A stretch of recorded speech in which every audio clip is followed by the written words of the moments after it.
지금부터 특별 세션 1을 시작하겠습니다.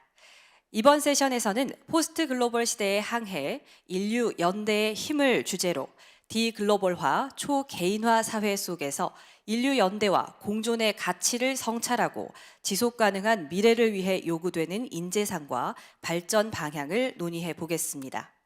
고혜원 한국직업능력연구원 원장님이 좌장을, 존 치킨리 홍콩교육대학교 총장님, 후지무라 히로유키 일본 노동정책연구 연수기구 원장님, 미하엘 티만 독일 직업교육연방연구소 자격 직업통합 및 고용본부장님, 로버트 그리스트 미국 펜실베이니아대학교 수학 전기 시스템공학과 교수님이 발표와 토론자로 함께 참여해 주시겠습니다. 5분을 무대 위로 모시겠습니다. 큰 박수로 환영해 주시기 바랍니다.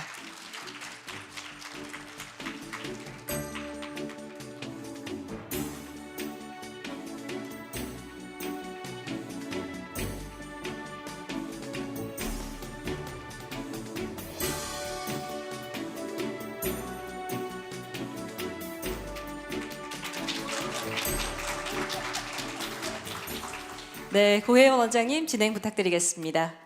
네, 안녕하세요. 한국직업능력연구원 원장 고혜원입니다. 다른 많은 세션이 있음에도 불구하고 여기에 참석해 주셔서 대단히 감사드립니다. 지금 이렇게 보니까 오디언스가 학생들도 많으시고요. 또 이렇게 전문가분들도 계신 것 같은데 오늘 지금 아까 그 질문을 또 하실 수가 있잖아요. 그래서 질문 플랫폼에 남겨주시면 이따 조금 Q&A 시간을 좀 많이 가져보려고 합니다. 그래서 오늘 그 세션의 주제가 이름이 멋있죠. 포스트 글로벌 시대의 항해, 인류 연대의 힘 이렇게 되어 있는데요. 제목에 주는 압박감이 약간은 있는데 그럼에도 불구하고 오늘 이렇게 보면 지금 디글로벌라이제이션이라는 말이 굉장히 몸에 와닿는 그런 얘기들을 아마 많이 하실 거예요. 여러 가지 매일 신문에도 뭔가가 좀 장벽이 세워지는 것 같고 각각 국가들이 자기들의 논리들을 더 강화하는 것 같고 그런 생각들 하고 계신데요. 오늘은 그럼에도 불구하고 또 다른 나라들은 어떻게 하고 있는지 또 우리는 같이 어떻게 연대해야 될지에 대한 그런 리더십의 문제도 같이 논의할 수 있는 자리가 되지 않을까 생각하고 있습니다. 오늘 잠깐 이제 설명을 좀 드릴게요. 우리 스피커 분이 2분이 계시고요. 그 다음에 토론자 분이 2분이 계십니다. 공교롭게도 지금 여기 4분의 그 출신 국가가 AI 강국 국가입니다. 그렇죠? 예. 먼저 중국에서 홍콩교육대학교 존 치킨리 총장님이 먼저 해주실 거고요. 오늘 그 다음으로 일본 노동정책연구기구 히로유키 후지무라 원장님께서 이제 참여하셨습니다. 오늘 일본의 역할에서 보는 세계의 변화에 대해서 말씀해 주실 거고요. 다음으로 여기 보시면 독일에서 오셨습니다. BIBB 직업교육연방연구소 미하엘 티만 자격 직업 통합 및 고용본부장님 참여하셨고요. 그리고 4번째로 우리가 말하는 유펜 미국의 펜실베이니아대학교 수학전기 시스템공학부의 로버트 그리스트 교수님 이렇게 4분이 참여하셨습니다. 먼저 그러면 첫 번째 발표로 홍콩교육대학에 발표를 해주시겠습니다. 감사합니다.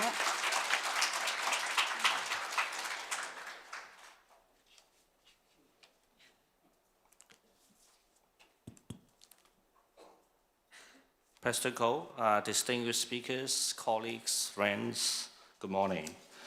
I'm John C.K. Lee from Education University of Hong Kong.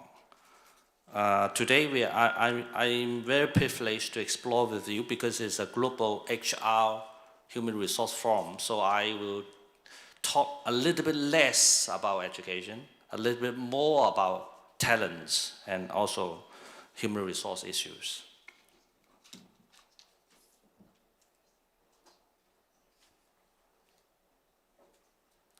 First of all, because of my background and also my research interests, I will start actually to explore the notion, what does it mean by talent?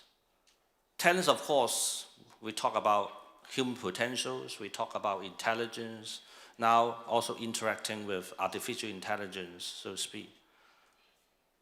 But talent and also intelligence, to me personally, also is contextualized.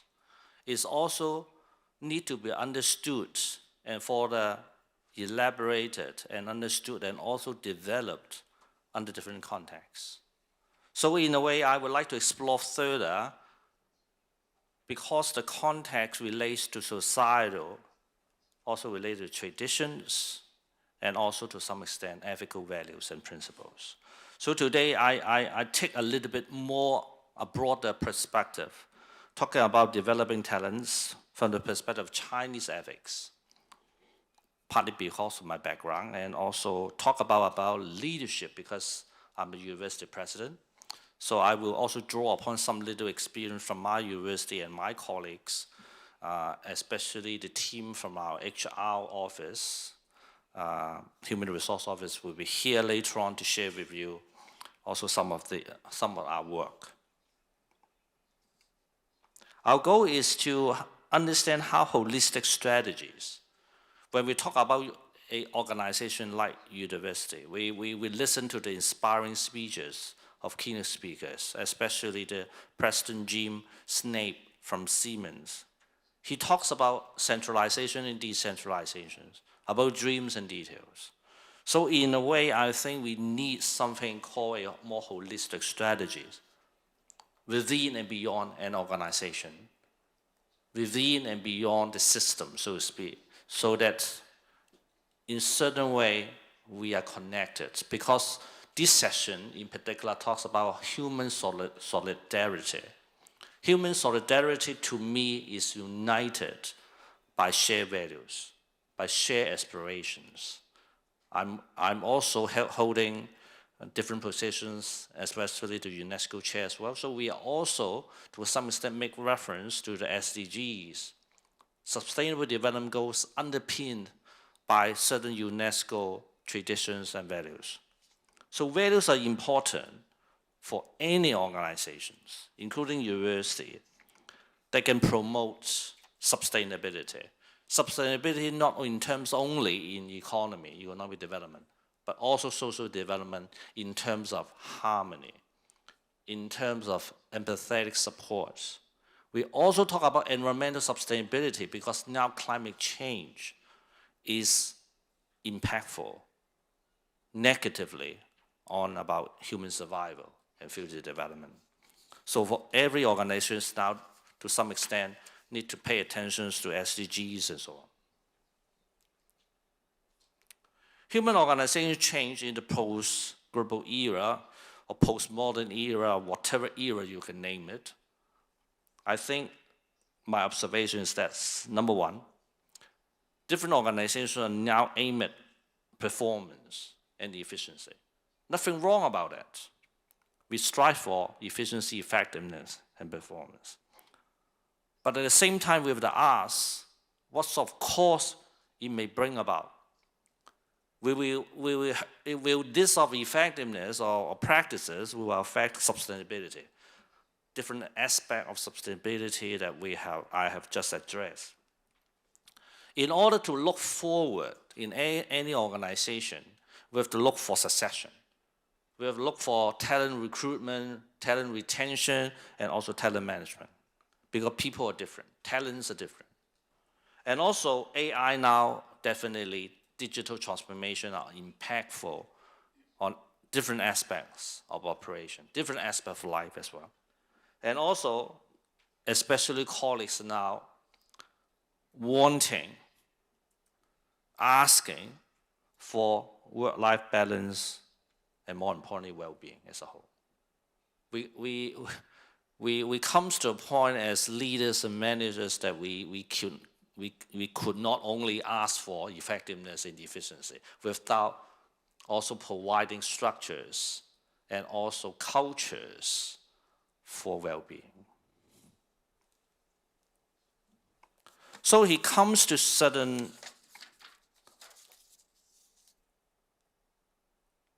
mindset or theory, so to speak.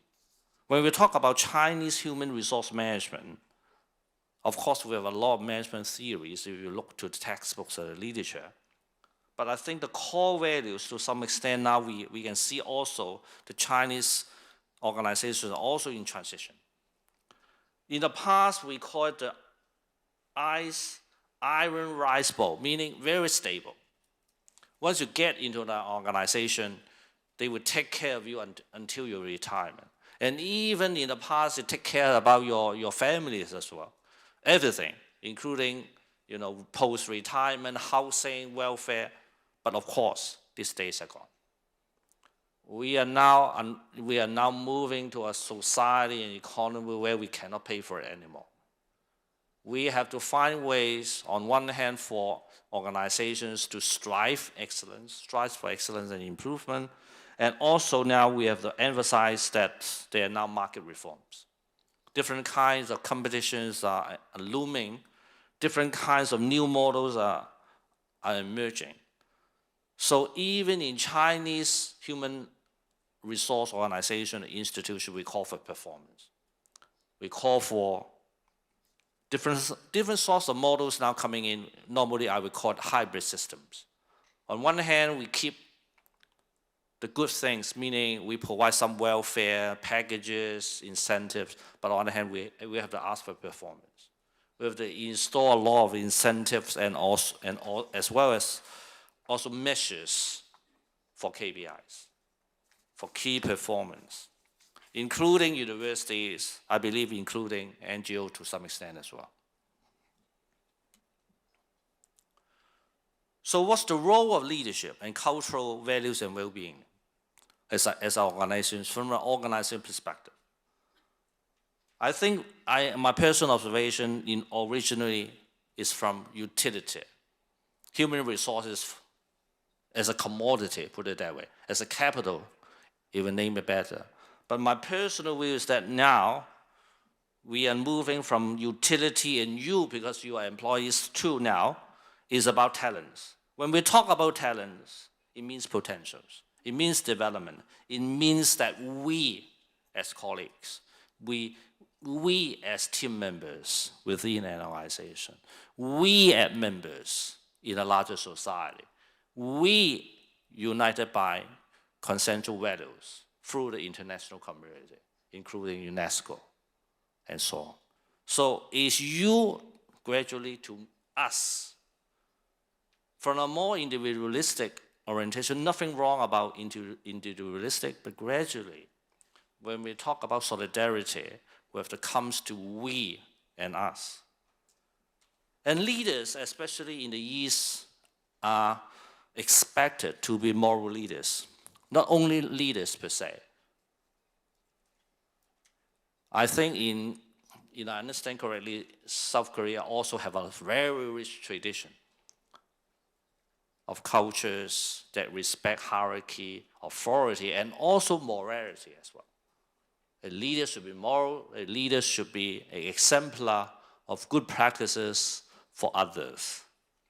So in a way, leaders should to display qualities like responsibility, integrity, and also to demonstrate a collective purpose.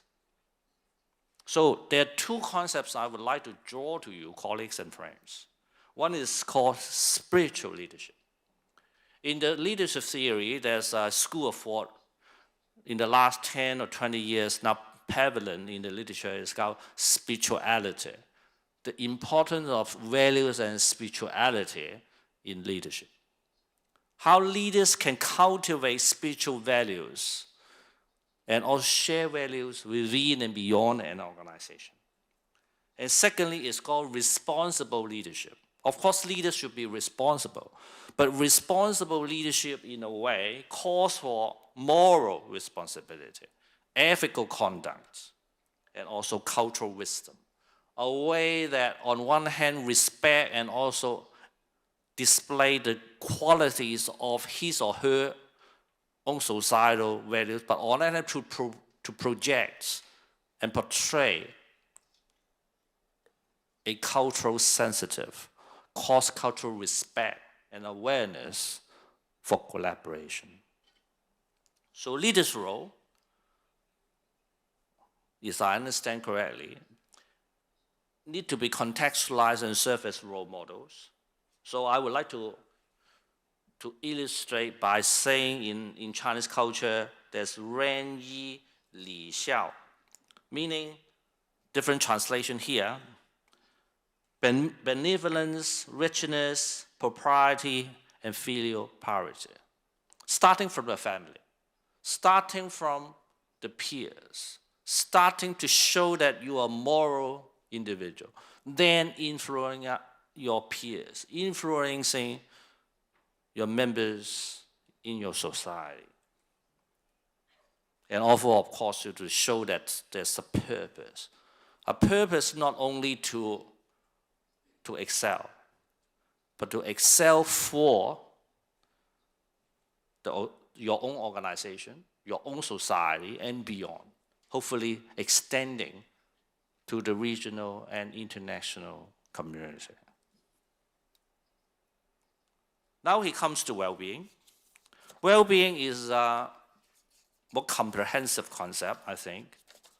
So it involves, of course, physical well-being, so exercise, and also mental well-being, how to handle stress, how to feel good, and also spiritual health. So in a way that the organization starts, including our university, start to think about how to really, on one hand, call for promote performance. On the other hand, we also provide some caring practices, we call it. Measures that provide mindfulness programs, human networking.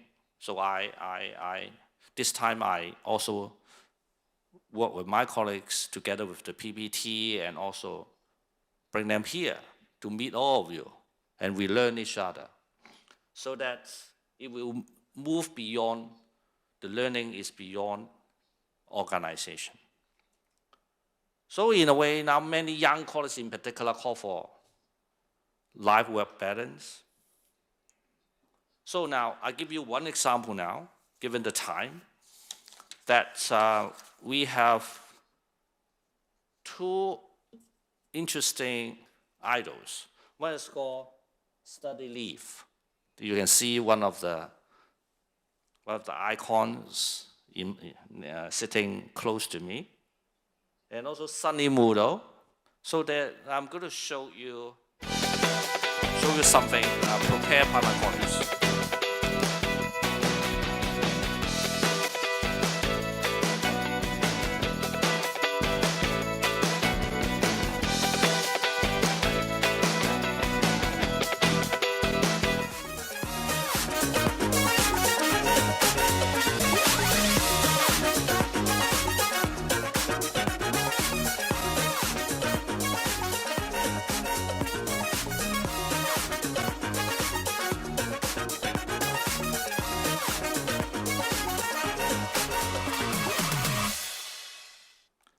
So may I invite you for a round of applause to thank our colleagues. They also need support. They also need recognition. And if you want an interesting souvenir, later on you can ask them. There's still a few left. Okay? If you like green, if you like orange, ask them. You can see my colleagues now.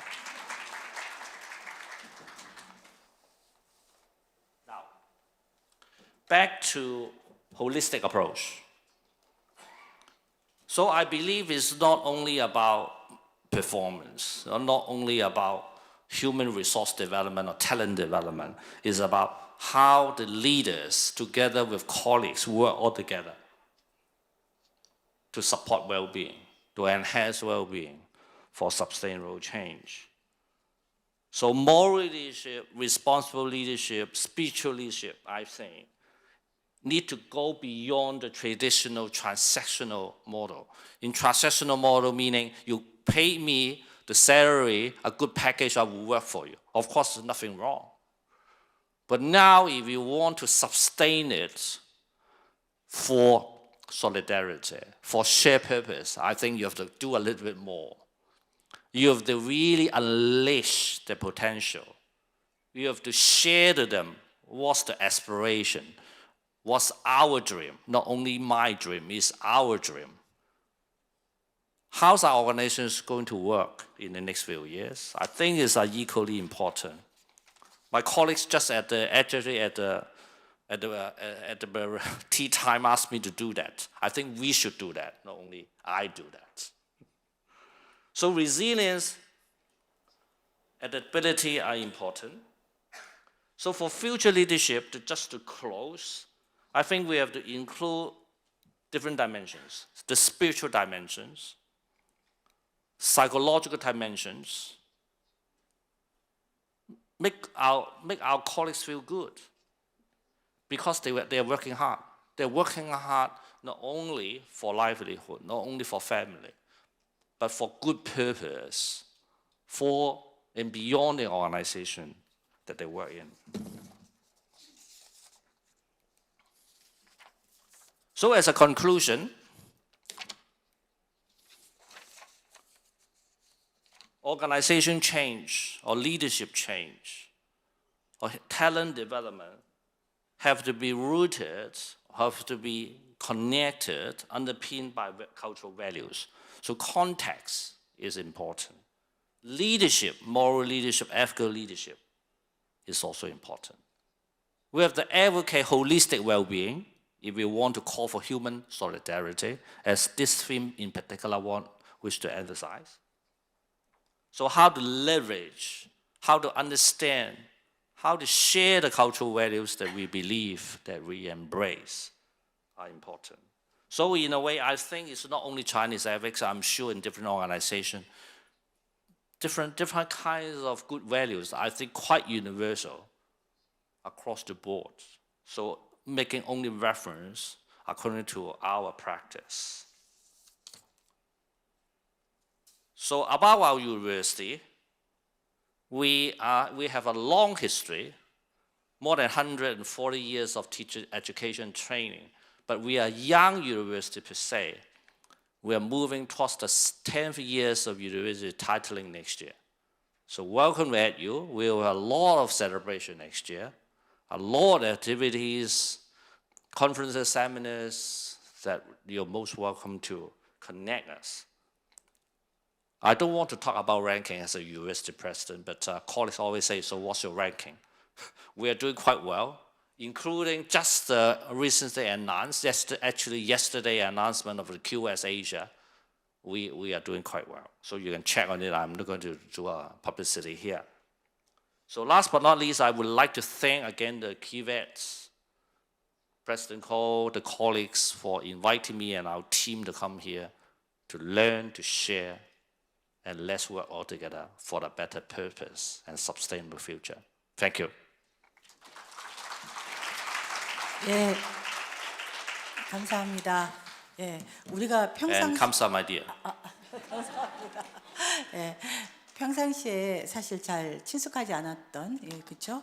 홍콩, 중국의 그러니까 리더십에 대한 얘기도 좀 들었었고, 홍콩, 중국 문화에 기반한 어떤 HRM에 대한 얘기도 굉장히 재미있게 들었습니다. 다시 한번 감사드립니다. 이따 질문은 많이 좀 해주시면 좋을 것 같고요.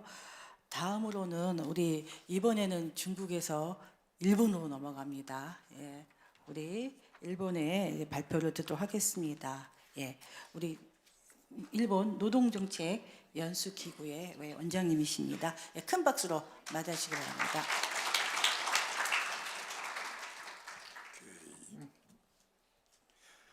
Hello, everybody, and it is a great pleasure and honor for me to be here with you today to discuss the topic that defines not only our era, but also the choices we must make for the future.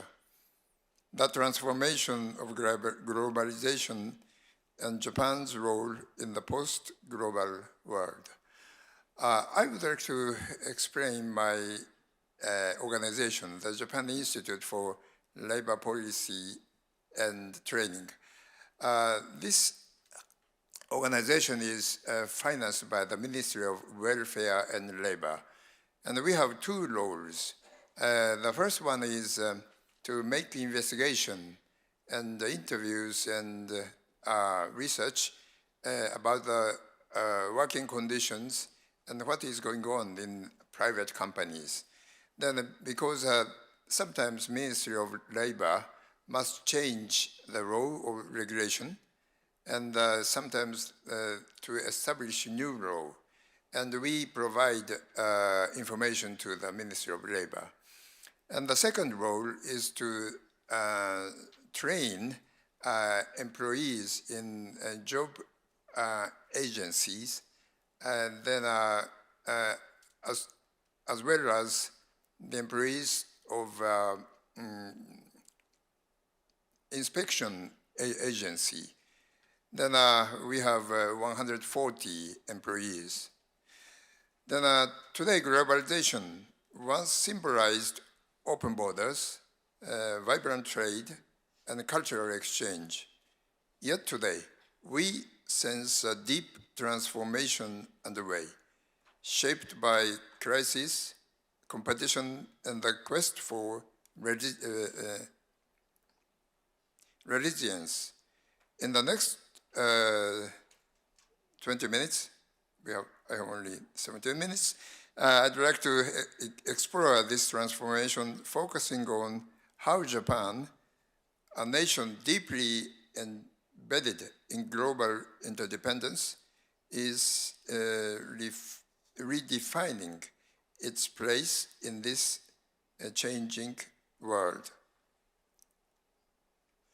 The transformation of globalization.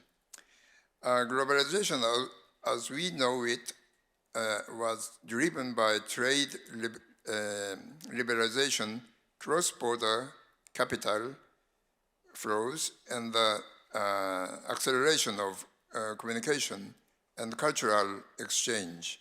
But this familiar pattern has been disrupted by several major forces. First, the COVID-19 pandemic, which exposed some change of a global supply chain. The second, the climate crisis, forcing us to rethink unsustainable production and consumption model. The third one is geographical rivalry, particularly between major powers, fragmenting trade and technology networks. And fourth, the digital revolution, which connects us in new ways, but also deepen divides. These disruptions mean the globalization today cannot be understood simply as more of the same. We are in a transition, one that demands us to rethink the promises of globalization, its capacity to deliver freedom, dignity, cooperation, and solidarity. We are living in a dual reality. On the one hand, interdependence continues, global trade, investment, and the flow of information remains indispensable to modern life. Take Japan's case. Our nation imports essential raw materials and food from abroad, processing them into industrial goods and exports them worldwide. Roughly 18% of Japan's GDP, gross national product, gross domestic product, comes from exports, and trade supports them livelihood of our citizens. On the other hand, Japan's industries increasingly rely on foreign workers.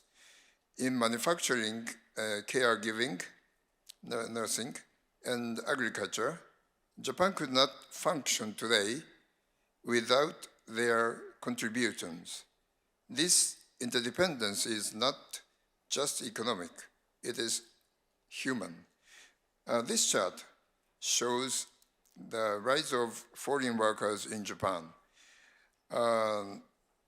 From 486,000 in 2008 to 2.3 million in 2024. This tells us something important.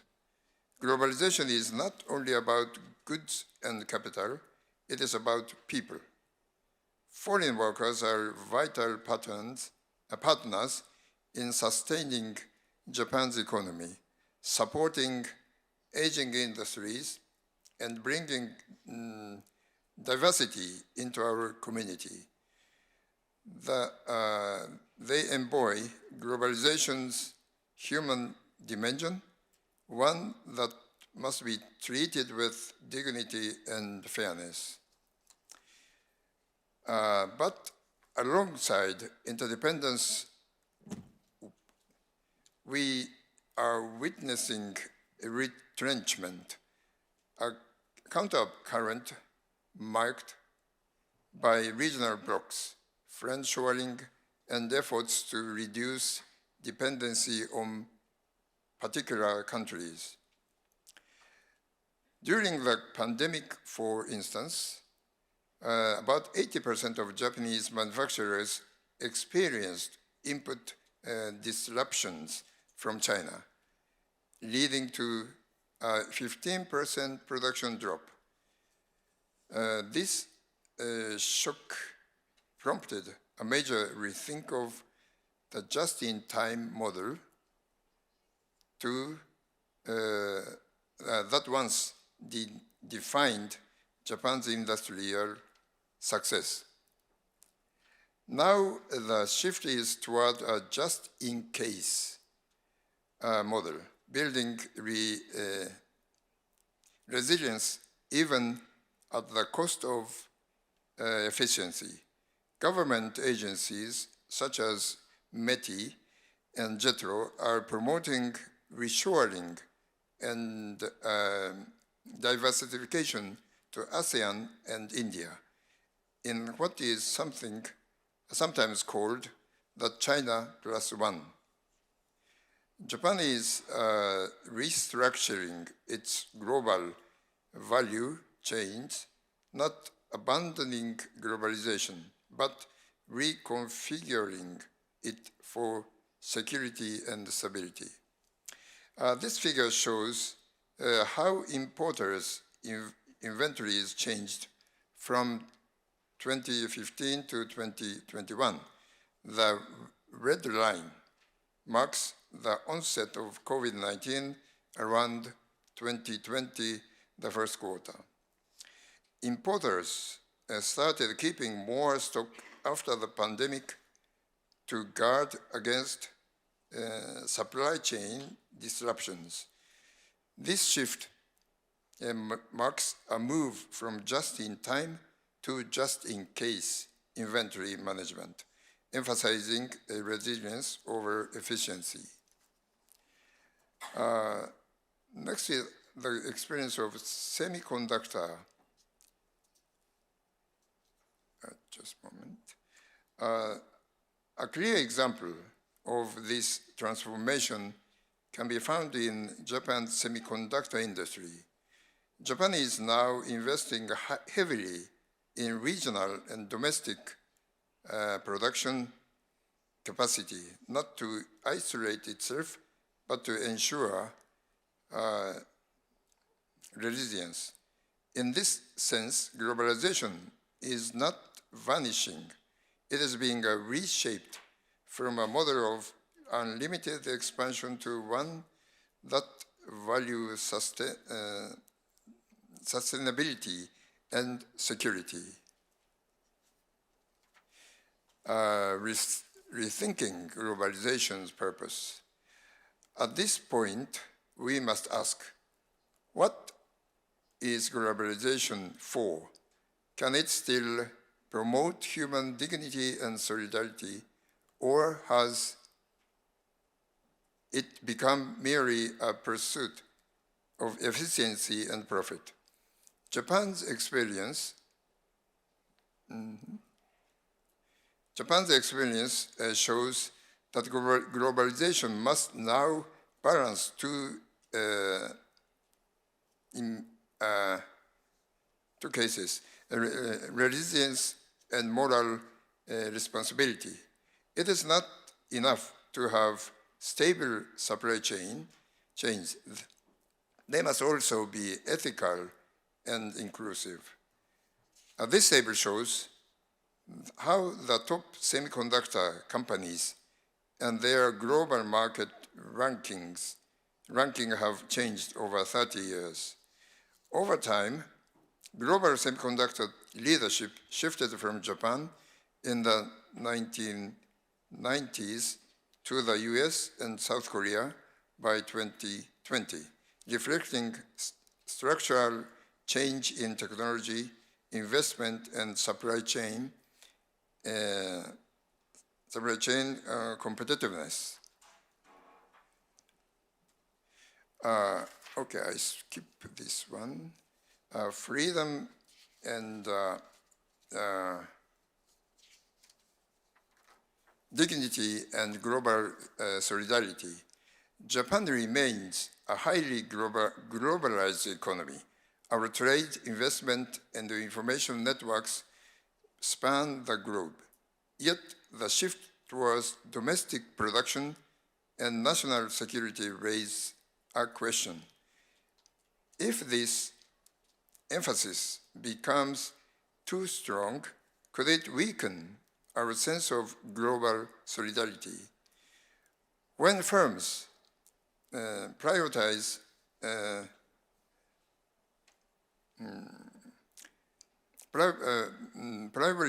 national interests alone, they risk neglecting labor rights, human rights, and environmental responsibility abroad. If Japanese companies reshore production without maintaining high global standard, globalization could lose its moral foundation. Therefore, we must ensure that resilience does not come at the expense of responsibility. And human development in the post-global era. What kind of human development do we need in the new phase of globalization? I propose 3 key polities. The first one is resilient interdependence, cooperation built on trust, transparency, and mutual benefit. The second one is inclusive growth and human-centered technology, ensuring that the technology serves people, not other way around.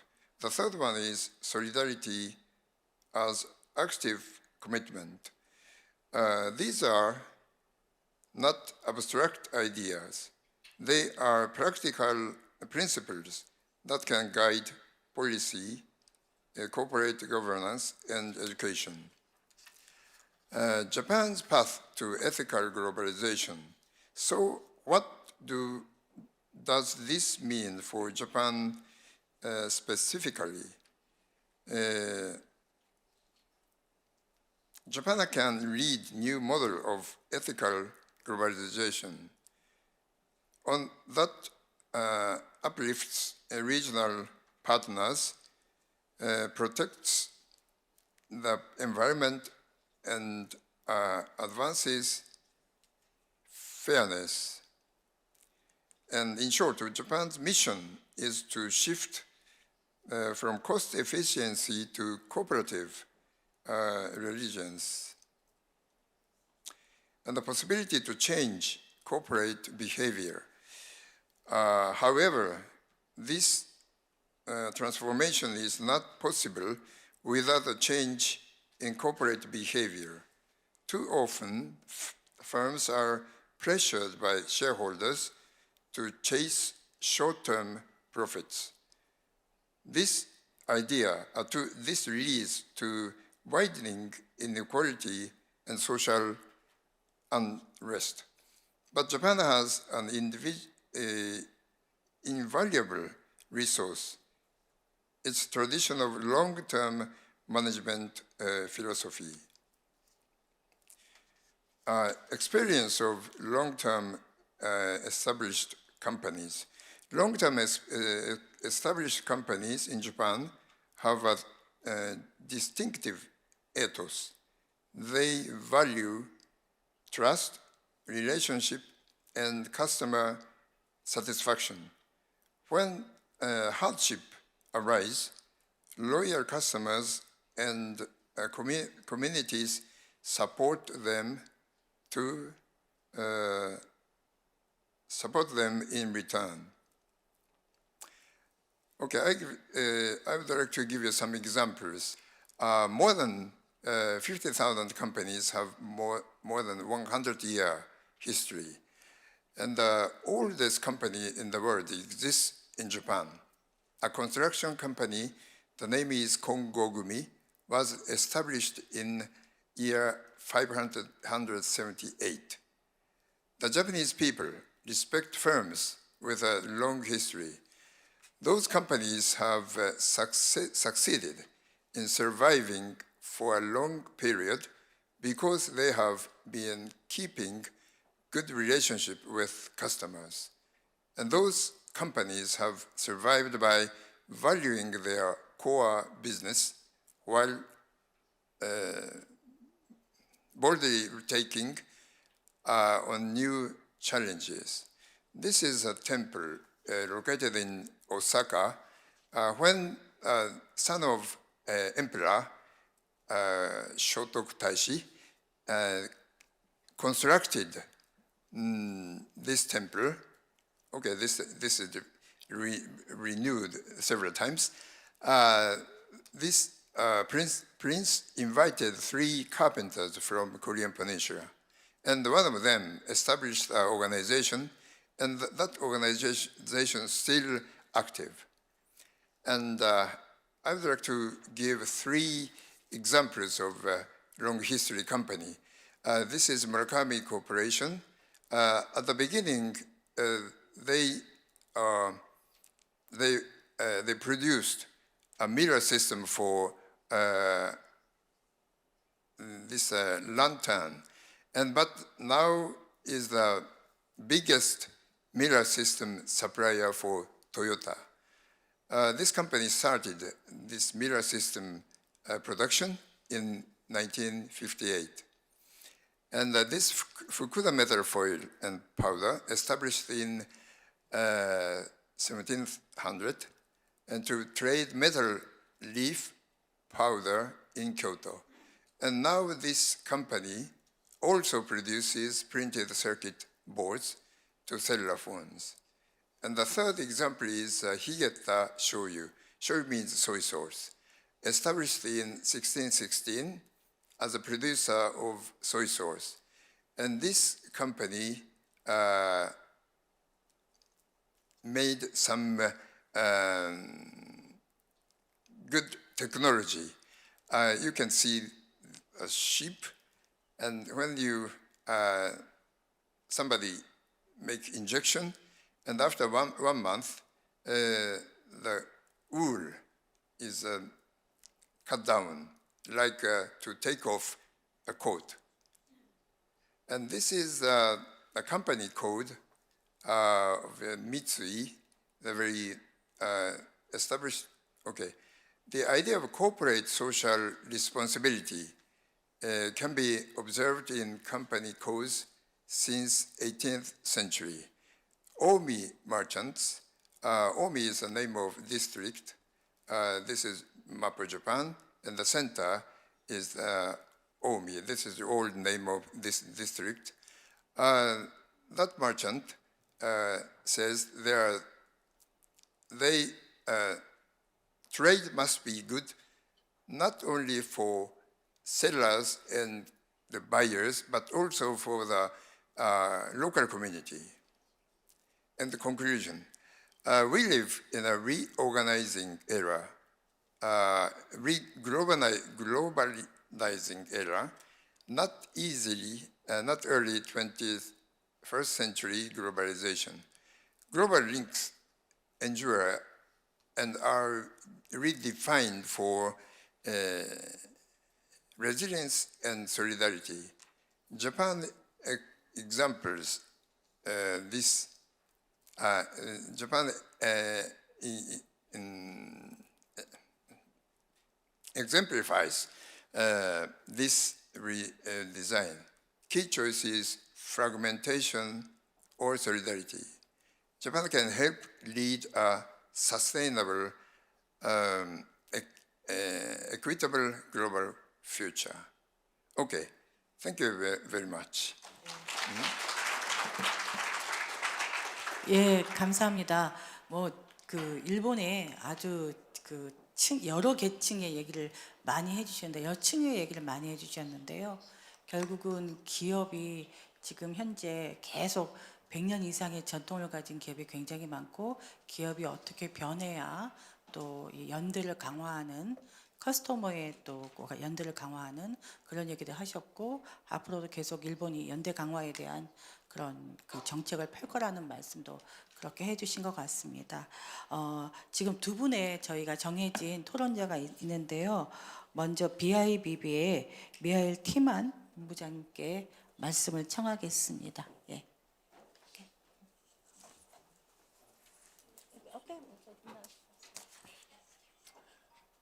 And I'm not sure. Oh, this is working already. So thank you for the opportunity to comment on the two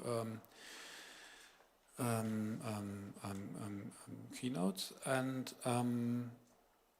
I would like to start with some notes on the latter talk, where you brought up the question whether rethinking globalization would possibly, in a way, weaken our sense of solidarity, which I think need not be the case, actually.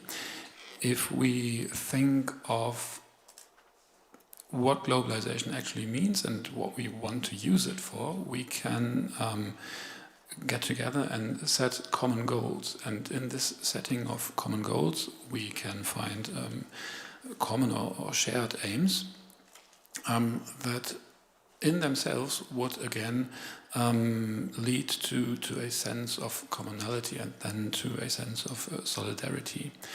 And I think that in the world of software development, for example, we can find the ideas behind open source software development that might be an example for this kind of shared goals that can lead to more solidarity, even though the work is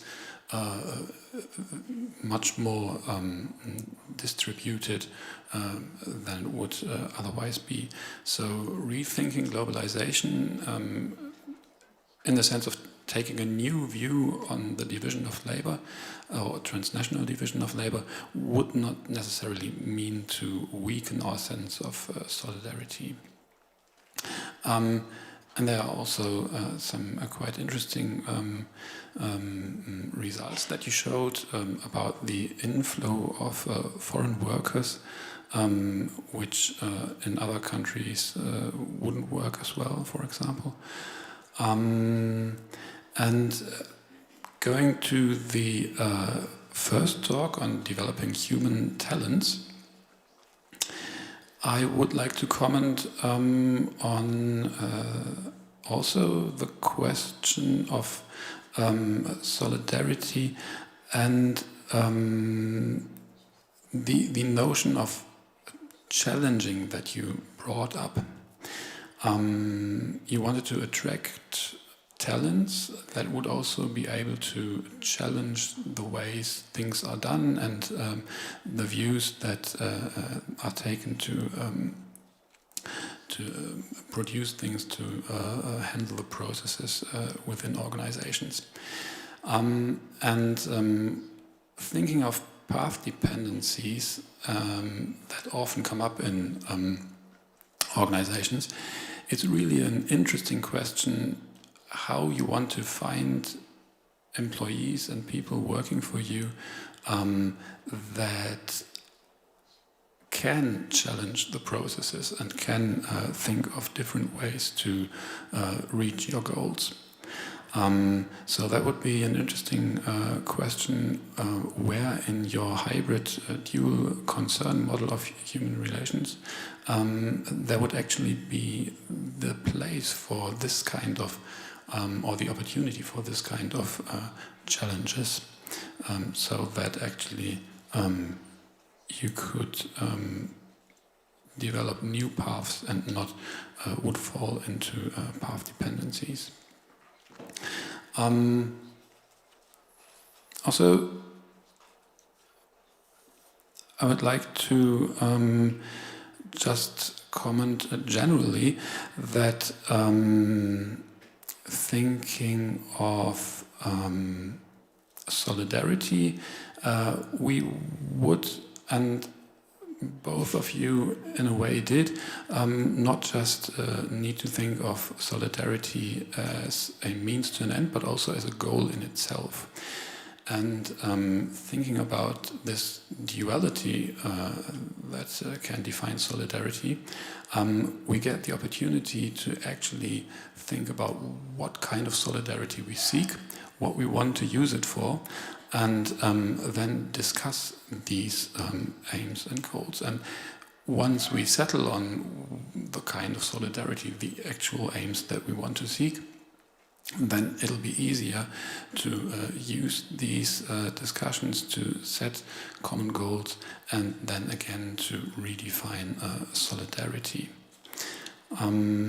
So thinking about the time, I think that's just going to be my 3 comments for now, and I'll give over to Robert.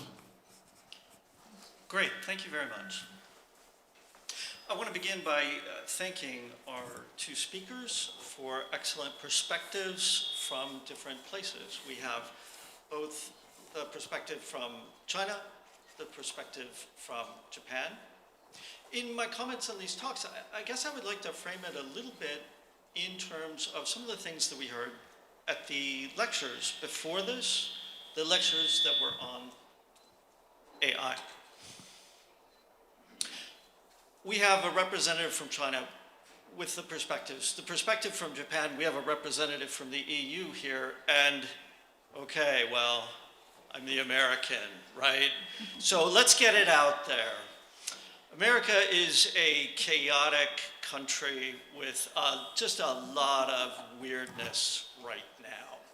I think this has some relation to some of the talks that we've heard.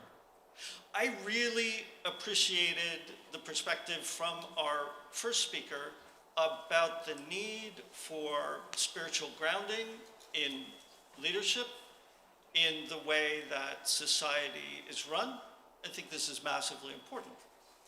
I think that America has also given up on the idea of its leaders as being good spiritual leaders, and you know, everyone's just sort of acknowledging that fact that we're okay with it. I think the people that like the current American leadership and the people who don't like the current American leadership both like the fact that, or both acknowledge the fact that the leaders are not good people.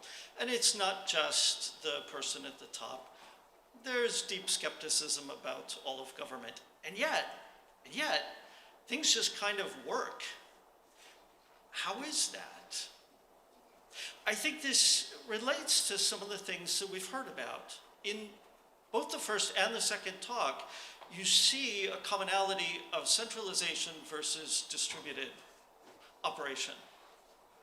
That was explicitly called out in the first talk, and I think that's the key to understanding a lot of how these complex systems, whether it's government, whether it's globalization and trade, whether it's AI, about how all these systems work. At the individual level, systems can be broken, limited, foolish even, and yet, at the global level, these things can operate. This has a lot to say about how we are going to work with AI, how we're going to integrate with AI. From the second talk, what an excellent example of distributed symbiosis between human and alien intelligence. The idea of the corporation. Corporations are much more than just a business. They are intelligent entities comprised of individuals who are all striving for personal gain to some extent and to assist the corporation to some extent.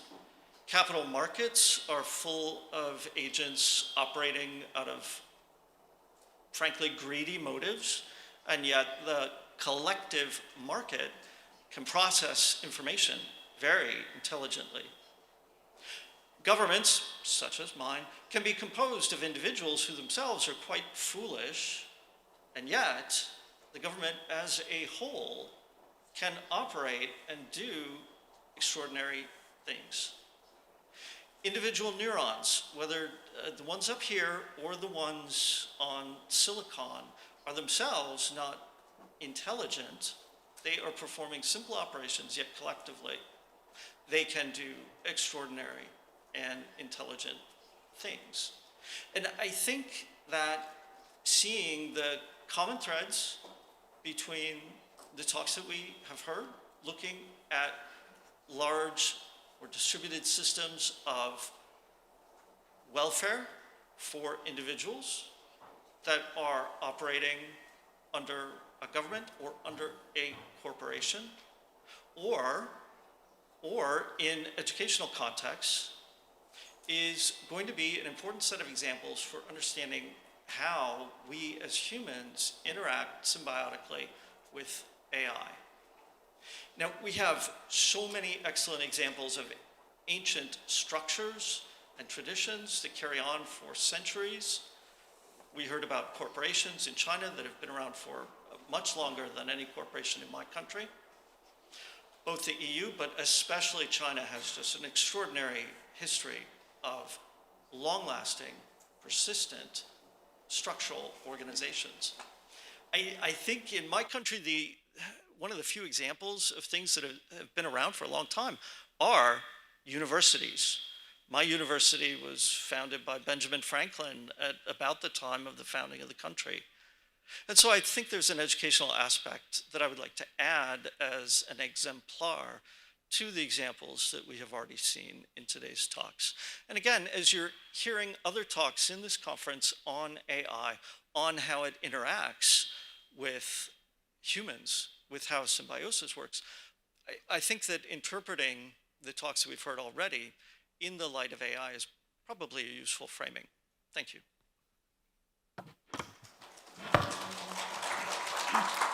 네, 감사합니다. 오늘 두 분의 토론자께서 그 여러 얘기들을 하시고 뭐 약간의 질문도 이렇게 되어 있는데요. 시간이 그렇게 많지는 않아서 먼저 우리 첫 번째 총장님, 우리 홍콩교육대학교 총장님께 지금 그 토론자들의 얘기를 들으면서 꼭 하시고 싶은 말씀이 있으시면 해주시면 감사하겠습니다. 뭐 조직 내 여러 도전 과제라든가 뭐 연대에 대한 얘기들 이렇게 굉장히 많이 해주셨는데요. 예.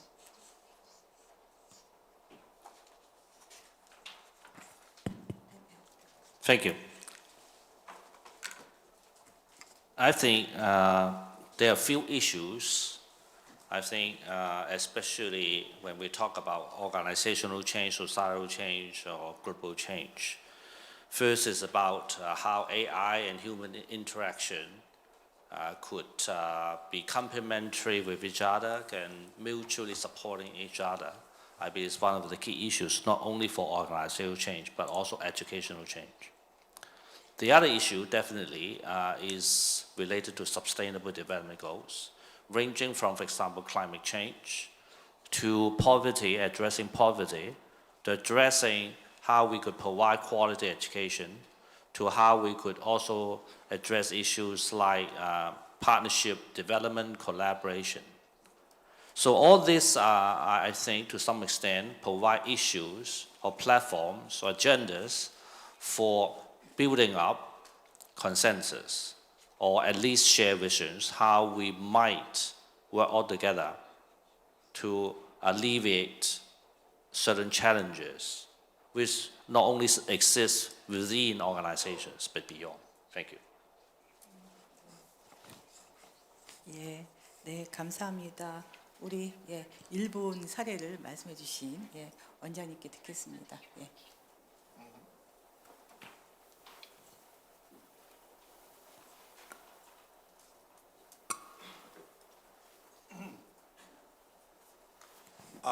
My viewpoint, I think that the most important aspect is a short-term basis or long-term basis. Nowadays, stockholders has a big pressure to CEO to make more and more profits. Then stockholders can get more dividend. But short-term operation sometimes not good for a long-term basis. For example, some company hires employees. Then those employees, through everyday work, they collect experiences and knowledges and so on. And those employees will good for the 10 years later. But at this moment, some unexperienced employees are only cost. Then if top management make emphasis on cost reduction, top management does not want to hire those less experienced employees. Then there are some ways to operate a company. Then, as I told you, that Japanese companies at this moment has still long-term perspective. Then they hire unexperienced people, and they train in their companies. Then they can get good profit in the long-term basis. Then there always exists discussion that why a company exists. What is the purpose of a company? My understanding is the purpose of company is to provide services and goods to market. Then through those services and markets, people can get better life. And profit is the result. Profit is not purpose. This is very important difference between short-term basis or long-term basis. Thank you. 네, 감사합니다. 아까 이제 발표에서 못다한 얘기를 강조하시고 싶은 얘기들을 해주신 것 같습니다. 그 하나만 제가 그 플로우에서 질문하기 전에 제가 하나만 더 질문을 제가 추가적으로 드리고자 하는데요. 아까 우리 BIBB의 본부장님께서도 궁금해하셨지만 일본이 굉장히 우리보다 앞서 저출생 고령화를 경험하면서 외국인 정책을 이제 도입하고 이렇게 해왔는데요.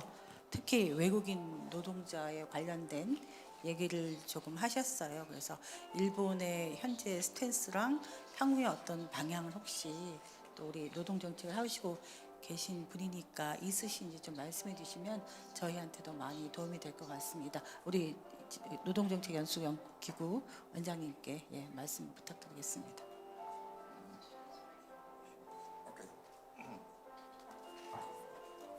Thank you for your question. Indeed, Japan and Korea face very similar demographic realities: rapid aging, low birth rate, and a growing reliance on foreign labor.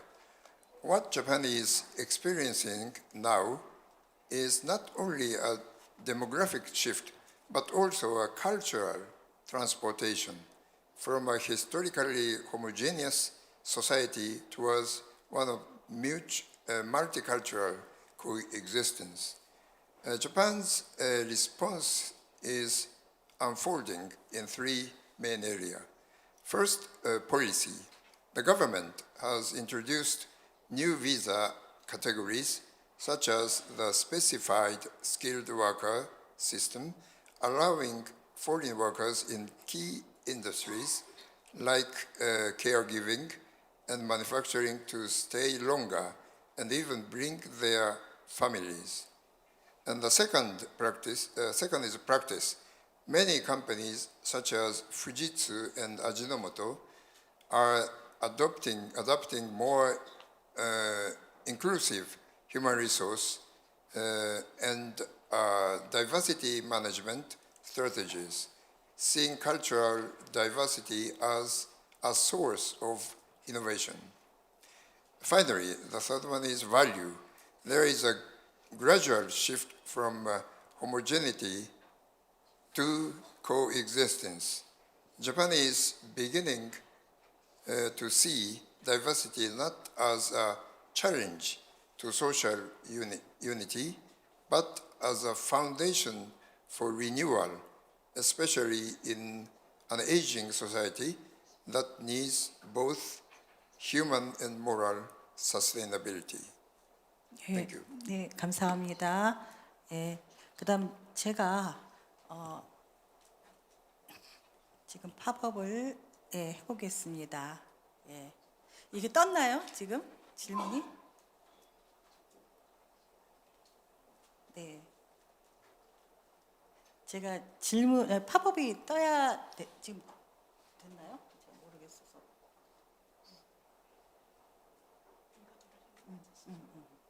네, 질문이 떴습니다. 우리 총장님, 전치키니 총장님한테 질문이 가는 건데요. 조직이 홀리스틱 웰빙을 강화해야 한다고 말씀 주셨는데 반면 직원들은 다른 요소보다는 금전적 보상을 가장 중요하게 여기는 경향이 있는 것 같습니다. 이러한 현실 속에서 HR이 앞으로 구성원들이 홀리스틱 웰빙의 가치를 공감하고 실제로 체감할 수 있도록 어떻게 접근해야 할까요? 라고 질문을 줬습니다. 혹시 답변을 주시면 감사하겠습니다. Thank you for the question. I think they are not totally in the intention. Of course, employees sometimes will emphasize more on monetary rewards and compensation. But as an organization, is not only working for money, working for salaries. I think just like the audience asked President, the other keynote speakers as well. An organization is not only a business. An organization, especially with a slightly longer history, has a mission. A mission carried by its tradition.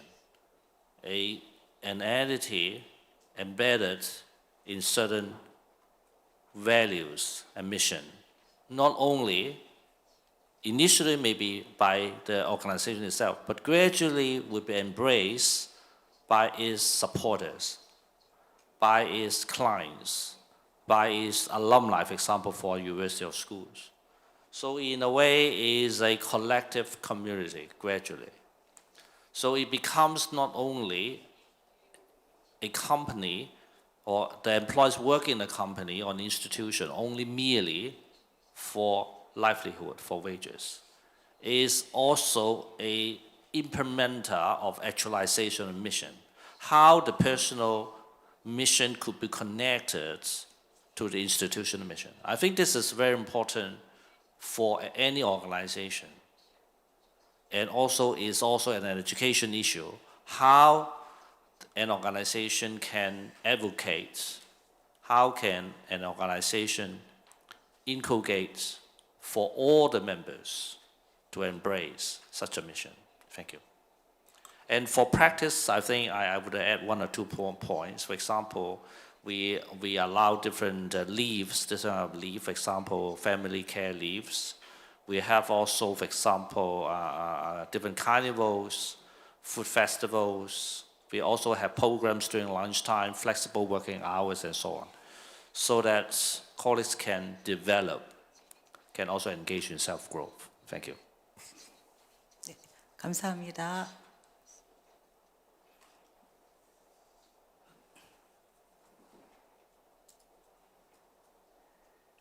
네, 이 질문은 다시 히로유키 후지무라 원장님한테 비슷한 질문일 수도 있는데요.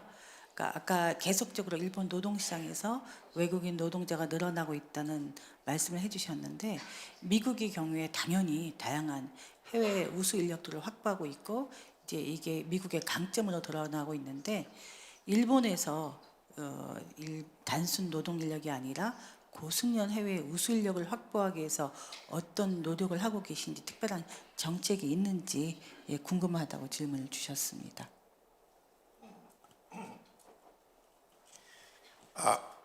It is a very important question for the Japanese economy.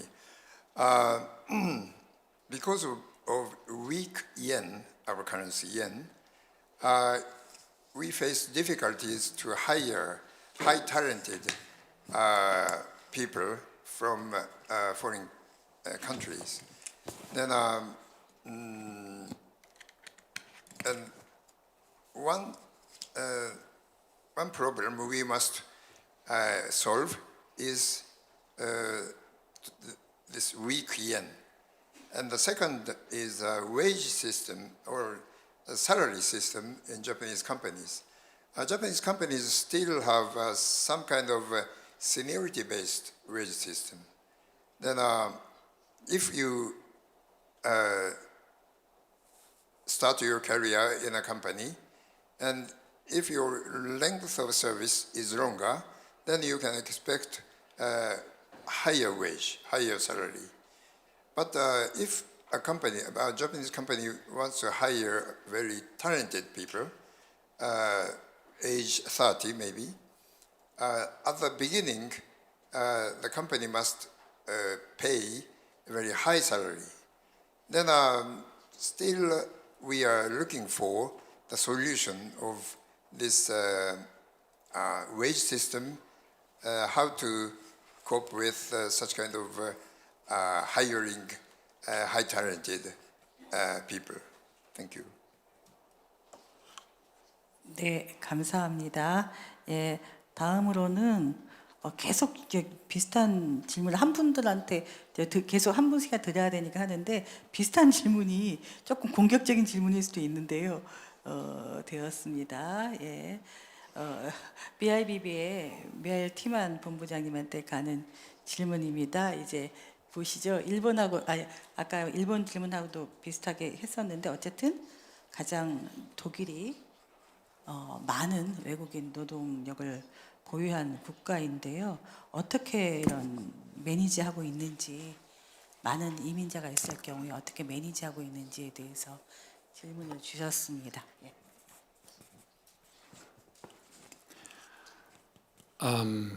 Okay, thank you for that question. First of all, I'm not sure about the direct relation that's being implied here on immigrants and high crime rates.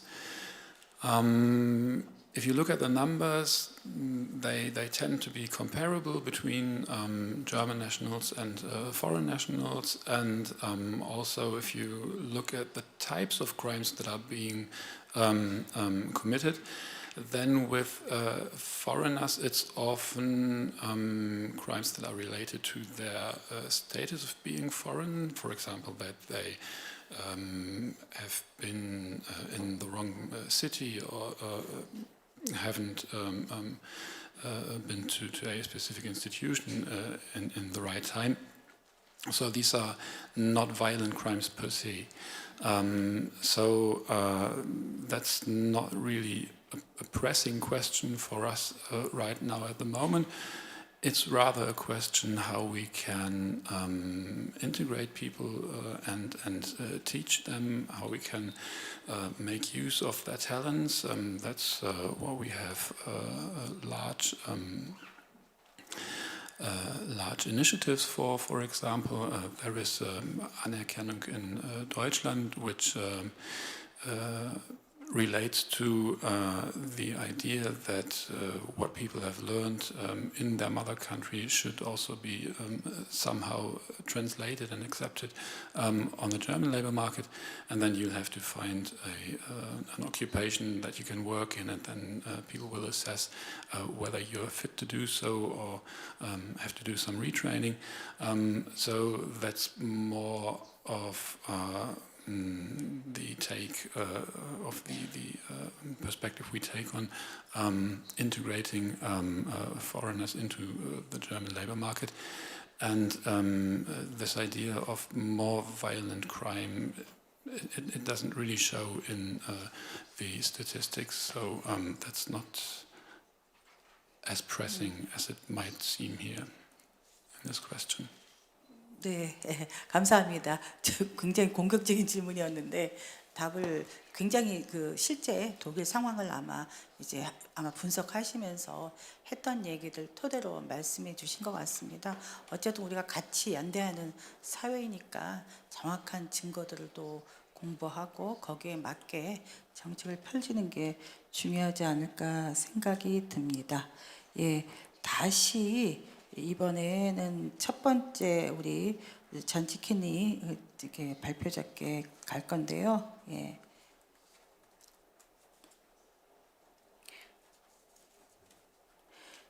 정신적이고 아까 미국에서 우리 미국 토론자께서 미국에서 이제 정신적인 도덕적 리더십은 조금 어렵지 않냐 이렇게 말씀을 또 하셨는데 사실은 이 정신적 도덕적 리더십은 오늘날 글로벌 세계에서 찾기가 쉽지 않은 것 같습니다.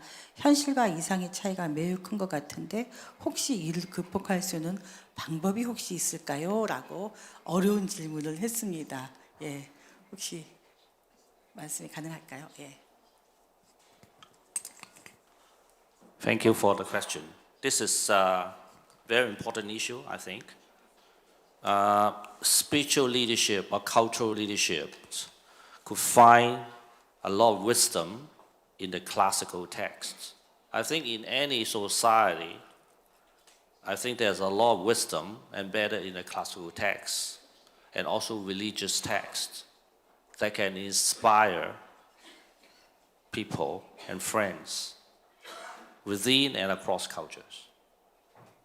I think this is a kind of enlightenment, I think, because now the education, as far as the education system is concerned, tends to pay less attention to classics.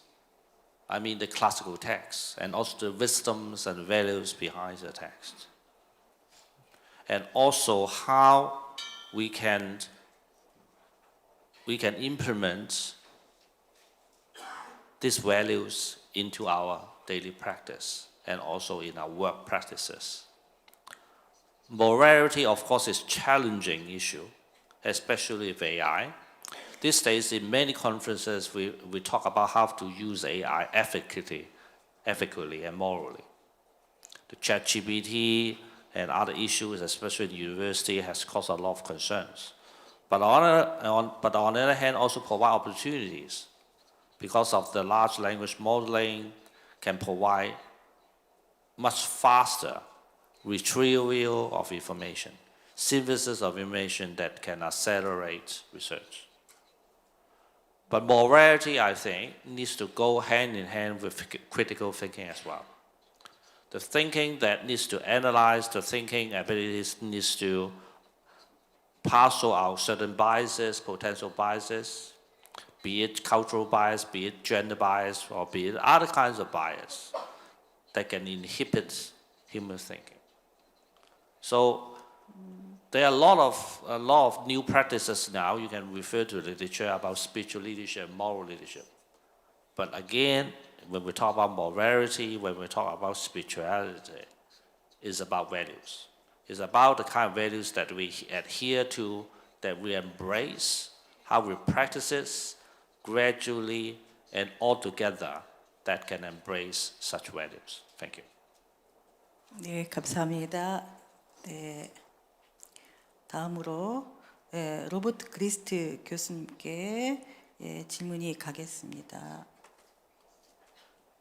여기 영어로 다 질문이 작성되어 있습니다. 아마 전공이 공학 쪽이라고 판단하셔서 조금 더 엔지니어링 분야와 사이언스 분야로 많은 분들이 올 수 있게 하는 그런 부분에서 고민한 것 같습니다. 참고로 한국에서는 엔지니어링과 사이언스가 중요함에도 불구하고 많이 젊은 층이 선택하기보다는 조금 더 평생 소득이 많은, 미국도 마찬가지라고 알고 있긴 하지만 의사가 되거나 그런 쪽으로 이제 많이 가고 있거든요. 그래서 아마 그런 부분에 대해서 좀 질문한 것 같고요. 의견 말씀해 주시기 바랍니다. 예.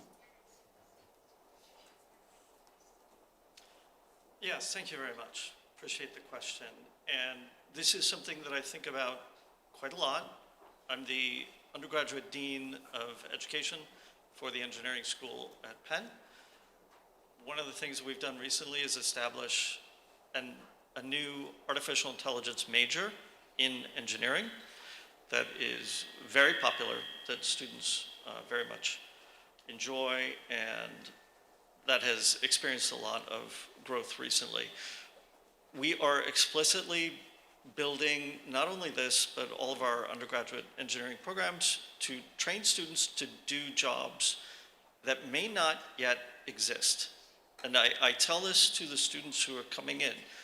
The job that you were going to have when you graduate from here may not be something that you've ever heard of yet. Such is the pace of change. So with respect to the question of how to attract talent, trying to encourage students to be bold, to take risks, to get technical training for an uncertain, even unknown future. That's the right spirit to convey. At my institution as well, we often see the tension between the students who want a very safe, predictable career, such as medicine or finance, and those who want to lean into a future that is as yet unknown and perhaps unknowable. As with so many things, it is the culture that matters, and establishing a culture of looking forward and being willing to take risks, this is how you attract talent. Thank you. 네, 감사합니다. 그 다음으로 하나만 더 이제 한 2개 질문 짧게 할 수 있을 것 같네요. 노동적 일본의 우리 원장님께 질문을 가겠습니다. 예. 지금 구체적으로 일본에서 굉장히 긴 역사를 가진 회사들이 있고 그 중요성이 인정되지만 전통적인 가치와 방향들이 글로벌 혁신과 발전이라는 현재 글로벌 트렌드와 어떻게 조화될 수가 있을까요? 라고 질문을 주셨습니다.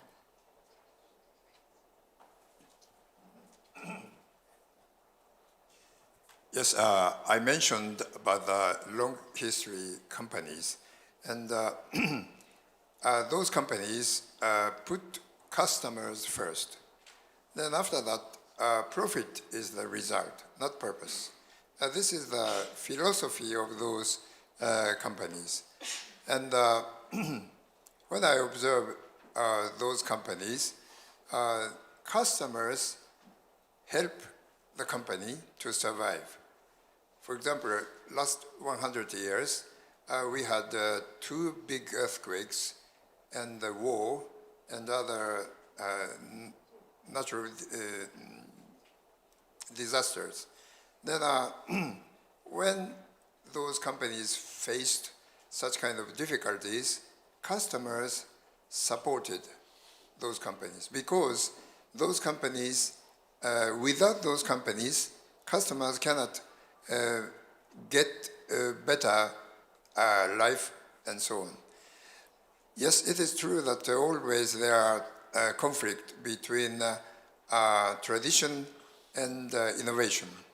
But those long history companies always seek a new business, and they made innovation. Then, because of that, those companies could survive. Then I think that there is some good combination of tradition and new technology. This is my opinion. Thank you. 예, 감사합니다. 재미있는 질문을 하나 안 할 수가 없어서 올리겠습니다.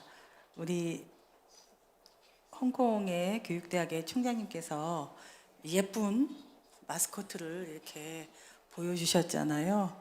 그래서 지금 질문 아마 보시고 계실 텐데요. 이런 작은 이런 물건들이 어떻게 사람들을 커넥트하고 하는지에 대해서 좀 이렇게 궁금한 것 같기도 하고요.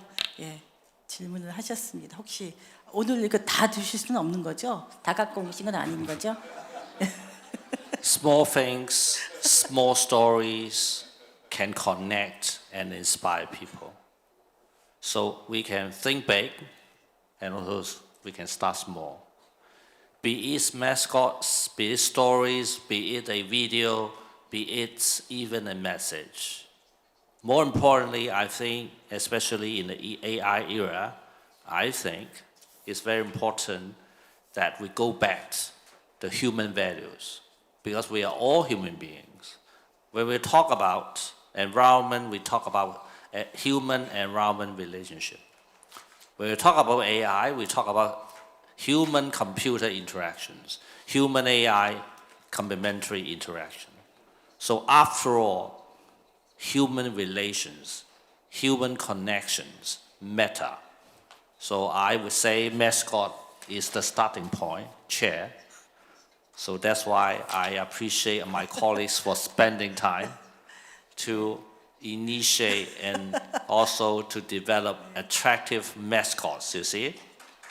Thank you. 감사합니다. 어느덧 시간이 다 이제 끝났습니다. 많이 아쉬울 텐데요.